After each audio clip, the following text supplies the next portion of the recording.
Што следува сега?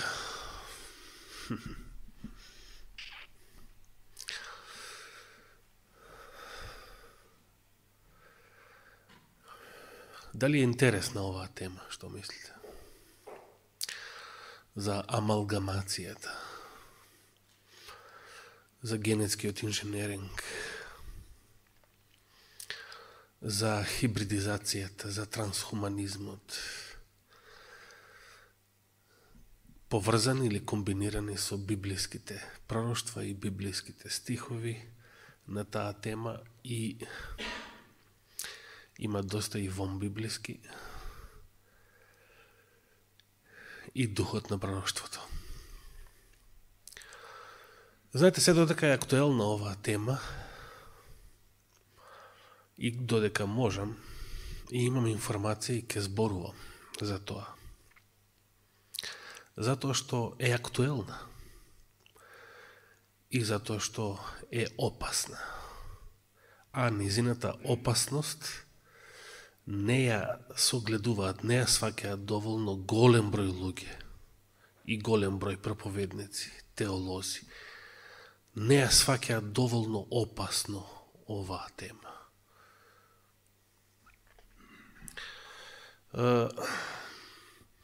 Ако се сеќавате, брат Борче, ова претпладне го спомена зборот инспирација. Кажа дека, бидејќи добил инспирација, ќе ја терал темата до крајот, нема да ја делел, да остане нешто за нареден пат. Но знаете, инспирацијата раѓа инспирација. Јас добив инспирација од неговата беседа ова претпладне, и тоа што имав намера вечер да го зборувам, ќе го зборувам следната сабота. А може би е така Божја волја, еве ќе речам, нека биде следната сабота наутро, кога ќе имаме и повеќе пријатели, се надевам, бидејќи подготвив нешто посебно, вонбиблиски извори во врска со оваа тема. Вонбиблиски, а антички исто така. Вечерва пак на почеток, прво да кажам некои, како да ги наречам, вести, занимливости, како сакате. Деновиве повторно се огласи Белиот папа со најнов бисер овој пат. Сеќавате кој беше претходниот што го споменав. Овој пат независниот српски портал Борба за веру го нарече још едно ватиканско лудило. Сосема точен наслов. Папата инаку изјавил дека, мислете, Божите заповеди, ова е последната негова изјава, Божите заповеди не се апсолутни. Што сакал да каже со ова? Ако не се апсолутни, кој е другиот збор? Божите заповеди се релативни. И сега што би можело тоа да значи? Например, дека биле за старо време, за Стариот завет, некои тоа го велат, не? За тоа се Старо завет заповеди. Додуше папата не прецизираше многу на кои заповеди мисли. Но ајде да претпоставиме дека мислел на 10 заповеди. Дали може би мислел и на Христовите зборови од Новиот завет, од Евангелијата? Не знаеме, но пораката негова, како верен слуга на ѓаволот, на се што е антихристијанско, на новиот светски поредок, пораката е Божите заповеди се релативни, што значи не е толку битно. Како за кого и така натаму.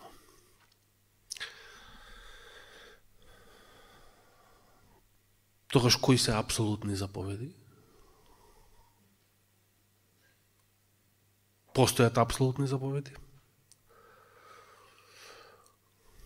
Еве, јас од ова место сакам јавно да дадам една изјава до сите влади денешни во овој свет, кои што се верни слуги на новиот светски поредок, или така наречената светска влада во сенка, дека ако за вас Божите заповеди, што Господ ги запиша на камен и тие плочи до ден денес постојат, бидејќи се на камен, иако сокриени, и не верувам дека ковчегот се наоѓа во Етиопија, Индиана Джонс или на Антарктика и дека луѓето ги откриле, или Рон Уајат, адвентистот од минатиот век, кој што исто така тврдеше недокажани работи, дека наводно го открил ковчегот. Не верувам дека луѓето во овој свет знаат каде е ковчегот, иако Господ има намера да го открие во ова последно време, според духот на пророштвото. Ако за вас Божите заповеди напишени за камен се релативни, тогаш сите ваши антихристијански закони, што во иднина, во блиска иднина ќе ги носите, кои што директно се противат на Божите заповеди, за мене ќе бидат тоалетна хартија. Значи се обврзувам јавно дека првиот нареден содомски или било каков друг антихристијански закон, што ќе го донесете, јас наместо тоалет ќе го купам службениот весник, на кој што таквиот антихристијански закон ќе биде објавен и ќе го користам додека не заврши. Какво богохулие! Божите заповеди не се апсолутни. Па ако тие не се апсолутни, ако Бог не е апсолутен, кој е? Зверот, антихристот, сатаната.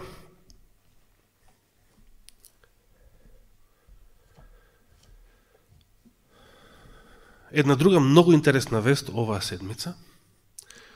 Главниот уредник на германскиот магазин Bild излезе со јавно обраќање, го има на видео,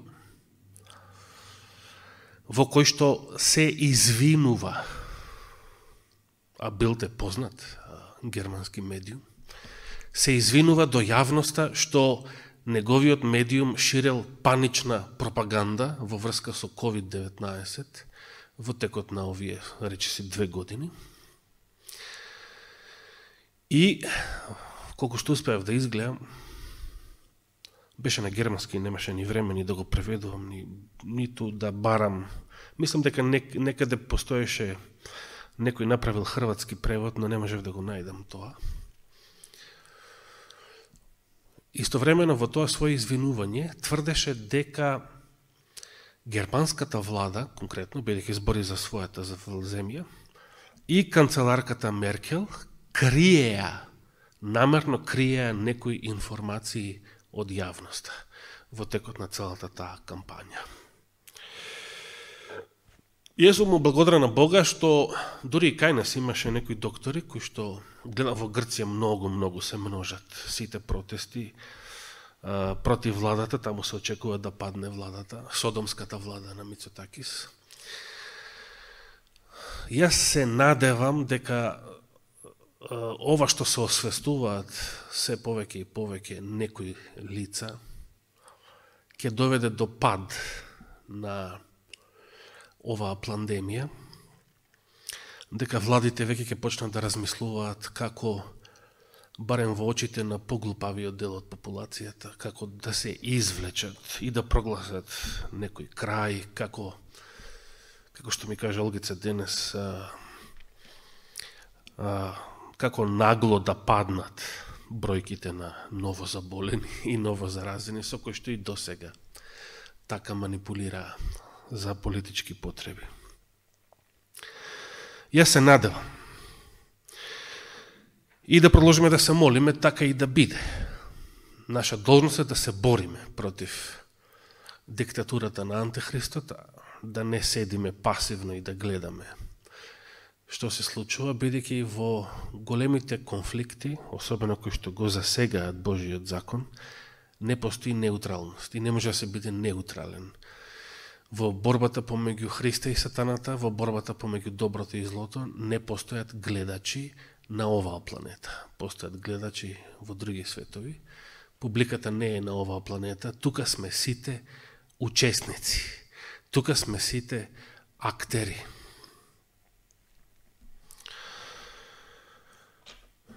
Еве да кажем една радосна вест, се надвам дека е точна.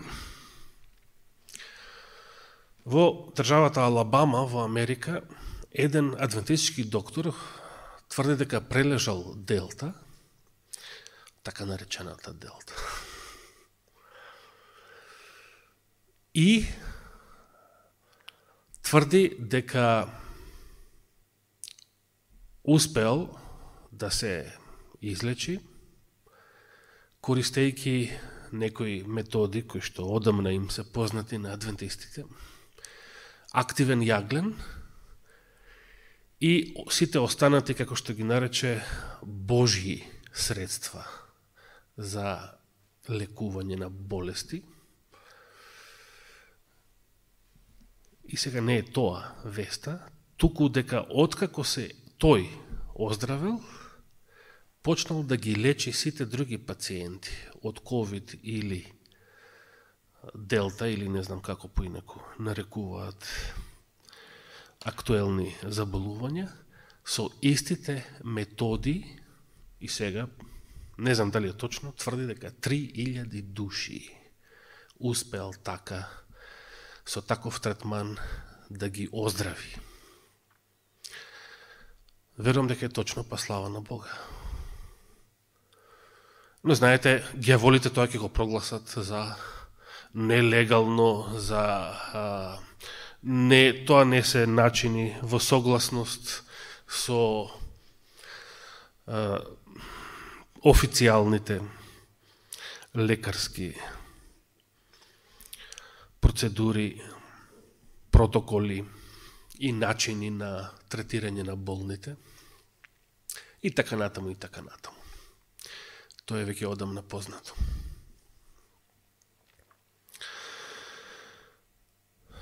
Кога јас денес избрзав и во врска кога Борче го покажа транспарентот, не сликите се уште, односно карикатурата, а кога ме слушнавте, реков дека ова влезе во слободен печат.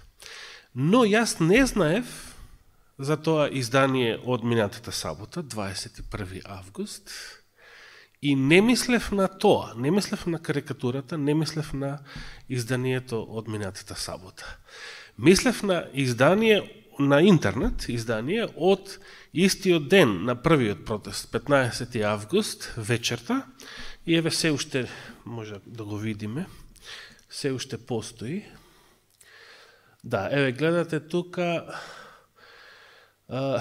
како беше насловено, значи насловен написот: "Мое тело, Божја собственост, невакцинираните граѓани протестира против новите ковид мерки." Пазите, ова е лев печат, овој напис е напишан против, ако го читате, ако го најдете, ако го читате, е напишан против нас, против сите ние кои што тогаш тука протестиравме. Малку се гледа едно и другиот транспарент, кој што јас го држев, да. Мислам дека во подолните слики се гледа подобро. Или ги избриша други. Не, тука има некој. Добро, подолу. Подолу уште. Ова, да. Добро, еве Олгица се гледа тука, на десно. Добро. Имаше многу транспаренти. И се чудам еден лев печат, антихристијански секако, од сите транспаренти го избра Борчевиот транспарент. Зошто тоа се случи? Зошто, за мене ова чудо, зошто ова им падна толку во очи? Моje тело, Божија собственост. Зошто им падна во очи ова?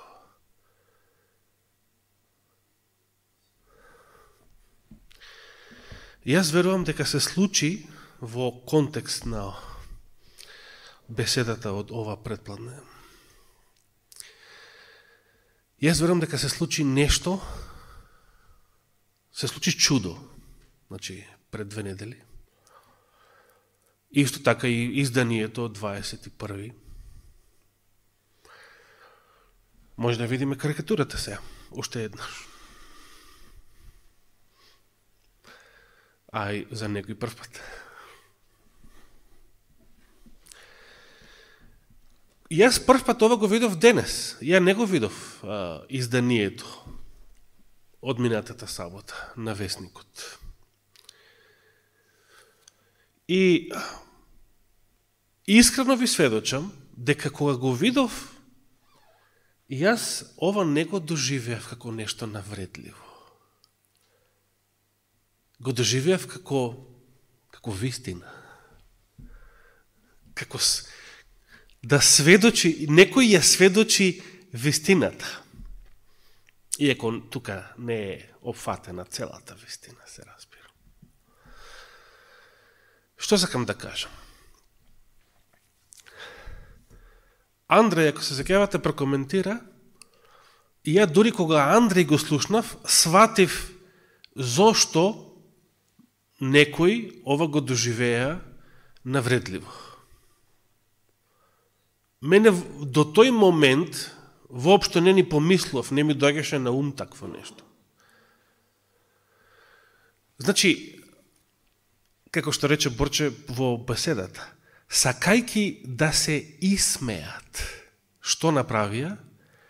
Ја посведочија вистината. Зошто? Затоа што според Библијата и според вистината не се оди горе на небо и во Христа преку смрт. И самата карикатура не содржи никакви елементи на смрт. Нема тука смрт. Гледаме некаде смрт.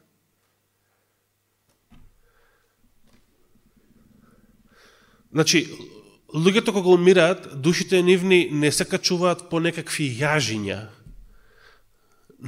Нема смрт. Гледаме жив човек како се качува горе кај Христа, носејќи ја по раката моје тело, Божија собственост. Слава на Бога што по раката што брат Борче ја носеше на тие протести се прослави по целата македонска јавност уште истата вечер и следната, тоест сега веќе претходната сабота со ова издание. Ова беше Божјо дело. Зошто? Значи, непријателите Божи сакаа со ова, мислеа со ова дека ќе се исмеат, а всушност ова е Божје провидение за мнозина што ова го видоа. Мнозина што ова го видоа да се осведочат. Во многу срца да се роди вера, интерес за Божјото Слово, интерес за Библијата, интерес за вистината, интерес за верата.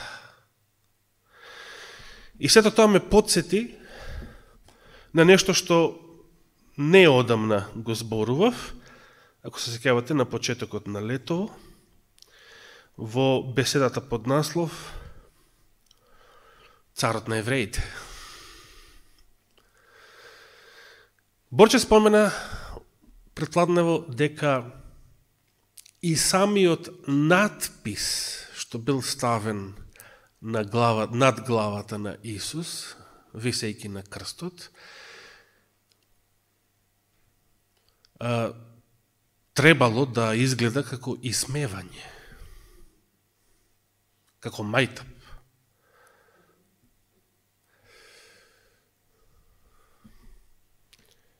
Но, тоа беше камен со кој што евреите самите се удрија по глава. Да се подсетиме на тој цитат. Копнежот на вековите, 579 страница од нашиот превод. Кога Исус бил прикован, силни луѓе го подигнале крстот и со голема сила го спуштиле на место подготвено за тоа.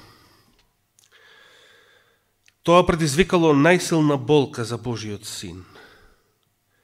Потоа Пилат на еврејски, грчки и латински јазик напишал еден надпис и го ставил на крстот над Исусовата глава. На него пишувало Исус од Назарет, царот на евреите. Овој надпис ги разлутил евреите. Во Пилатовата судница тие викале: распни го, ние немаме друг цар освен Кесарот. Изјавувале дека предавник е секој што признава друг цар. Освен кој? Што сакале евреите да кажат кога го обвиниле Исуса кај Пилата?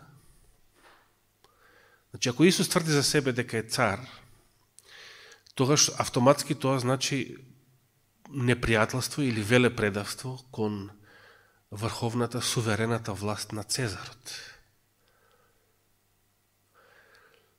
И Пилат тоа го направил. Пилат, кога го ставил надписот врз, односно над распнатиот Исус, со тоа сакал да каже, и самата Елена Вајд во продолжение тоа го кажува, Пилат го напишал она што тие го изразиле со својот став. Не бил споменат никаков престап, освен дека Исус е еврејски цар. Тој надпис ја признавал поданичката покорност на евреите кон римската сила. Значи, ако било кој друг евреин, тој покажувал дека секој кој за себе ќе тврди дека е цар на Израел, тие римјаните ќе го осудат на смрт. Еве каде евреите се удриле со свој камен по глава. Елена Вајд продолжува и вели: свештениците си напакостиле себе си. Кога ковале план како да го убијат Исуса, Кајафа рекол дека е подобро еден човек да умре, за да го спаси сиот народ. Сега се открило нивното лицемерие. За да го уништат Христа, тие биле подготвени да го жртвуваат дури и опстанокот на својот народ. И рековме тогаш, евреите, осудувајќи го Исуса со тоа обвинение, дека е цар јудејски, со тоа се порекнале себе си како Божи народ, го порекнале Бога како нивен Бог, Јахве како нивен цар, го порекнале целиот месијанизам, значи својата вера во доаѓањето на Месија како цар на Израел. Значи не е само Исус во прашање, штом кај римјаните го обвинуваш Исус со обвинение дека е цар и дека е тоа злосторство, затоа што како цар станува ривал или непријател на Цезарот, тоа значи дека и секој друг кој што би се појавил во Израел и би тврдил дека е Месија, што значи цар на Израел, ќе го заслужува истото обвинение, истата пресуда и истата осуда. Евреите се порекнале себе си како Божи народ и евреите ја порекнале својата вера и својот Бог, кога рекле дека немаат друг цар освен Цезарот. Дури кога Пилат го ставил овој надпис над Христовата глава, Елена Вајд вели, свештениците дури тогаш сватиле што направиле. Дури тогаш го сватиле ова што го кажав пред малку. Сваќајќи што направиле, свештениците побарале од Пилат да го измени надписот. Сакајќи да речат, не секој што ќе тврди за себе дека е цар на Израел, односно Месија, е виновен, туку само овој. Но тоа е веќе будалаштина. Не може. Ако е Исус виновен, тогаш по истото, ако некој друг го направи истото дело, ако е тоа кривично дело, тогаш и секој друг што ќе го прави тоа дело, ќе биде повреда на римскиот закон и ќе заслужува иста осуда. Рекле, не пишувај цар јудејски, туку дека тој самиот рече, јас сум цар јудејски. Но, се знае, Пилат лутна самиот себе поради својата поранешна слабост и чувствувајќи одвратност кон љубоморните и лукавите свештеници и поглавари, студено одговорил, што напишав. И следниот пасус, со кој ќе го затворам овој цитат, е најинтересниот на оваа тема. Елена Вајд пишува и вели: една повозвишена сила од Пилат и од злите евреи. Мислам дека во оригиналот стои рака. Но нека биде вака. Една повозвишена сила од Пилат и од злите евреи одредила овој надпис да стои над Исусовата глава. Според Божито провидение, тој требало да поттекне на размислување и проучување на Светото Писмо. Местото на кое Христос бил распнат се наоѓало во близина на градот.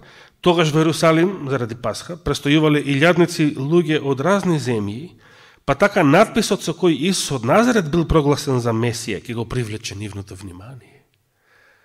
Надписот што Пилат го ставил над Исусовата глава било сведоштво и проповед на вистината.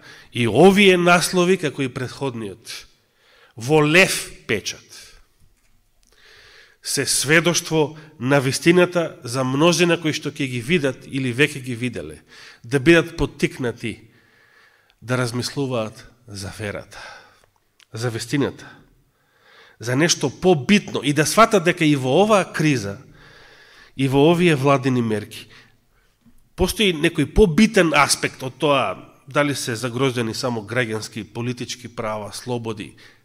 Постои нешто побитно, а тоа е Божјата волја, Божјиот закон, бидејќи ова е еден аспект, една епизода од големата борба помеѓу Христа и сатаната.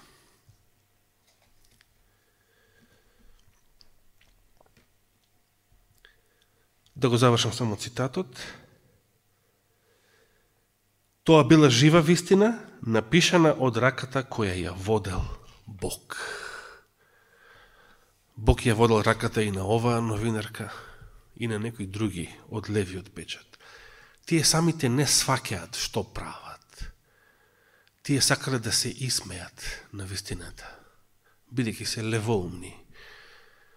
Но Господ ги водел нивните раце, за да ја сведочат вистината. И навистина, што е побитно во целата оваа криза? Да се научи, за светот да научи. Побитното за светот да научи од граѓански лични слободи.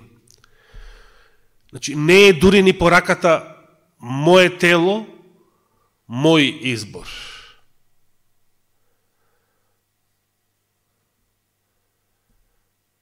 Која што беше користена за оправдување на абортусот, значи друго едно злосторство и прекршок на Божиот закон. И сега се покажува лицемерието на сите тие, кои таа порака ја користеле за тоа, а истата одбиваат да ја признаат за сега, газејки и одземајки ја слободата на граѓаните, тие сами за себе да одлучат дали ќе се вакцинираат или не. Но тоа не е битното. Вистината не е мое тело, моја собственост, мој избор и одлука. Вистината е сите наши тела, че не само моето и вашето, Борчевото, и нивните тела, сите тела се Божја собственост, и човечки, и говецки. Сите тела се Божја собственост. Тоа е вистината. И слава на Бога што оваа вистина тој одреди, водејќи ги и рацете на Борче, и на Дејан, и на Драгче, во изработката на транспарентите. Оваа вистина и на новинари, левиве новинари, оваа вистина да избие во јавноста. И оваа вистина, верувам, не за џабе, да остави голем впечаток и да привлече многу човечки срца да се заинтересираат за она побитното, да се заинтересираат за Божијето Слово, за неговата вистина во овие последни денови. Нека му е фала и слава на Господа. Оче наш, ти благодариме што овој месец ти направи чудо, за нас неочекувано, славно, за да се прославиш ти и вистината твоја. Дека сите тела во овој свет, во целиот материјален свет, целиот материјален универзум, се што може да се нарече тело, е твоја собственост. И таа порака ти сакаше, таа да победи, таа да остане, таа да се запамети од сите други, таа да направи најсилен впечаток во срцата, душите, читателите, па и новинарите. И да привлече мнозина кон верата, да поттикне размислување за оваа вистина. И веруваме мнозина преку неа и да се спасат од нашиот град и нашата земја. Ти благодариме, Господи, што ти неочекувано и за нас самите кои што решишме да учествуваме на тој протест, што ти така не употреби за оваа вистина. Ние бевме само фигури во твоите раце, како и овие новинари. Оваа вистина да избие во јавноста и да стане најзабележана и највпечатлива во неа. Ти благодариме, Господи, и те молиме, чувај не и води не во новата седмица. Благослови не сите нас кои што сме тука, сите кои што се во своите домови, сите кои што не гледаат по интернет, но и оние што не гледаат, мнозина разочарани браќа и сестри, мнозина како и верата ослабела или ја загубиле. Најмногу те молиме за нашите болни и немокни, од кои ја споменуваме само сестра Мимица за вечерва, и те молиме, Господи, нека Твојата благодат и нека Твојата милост и послужат и оваа вечер и во текот на оваа нова седмица. Ова те молиме и за ова ти благодариме во Христово име. Амин.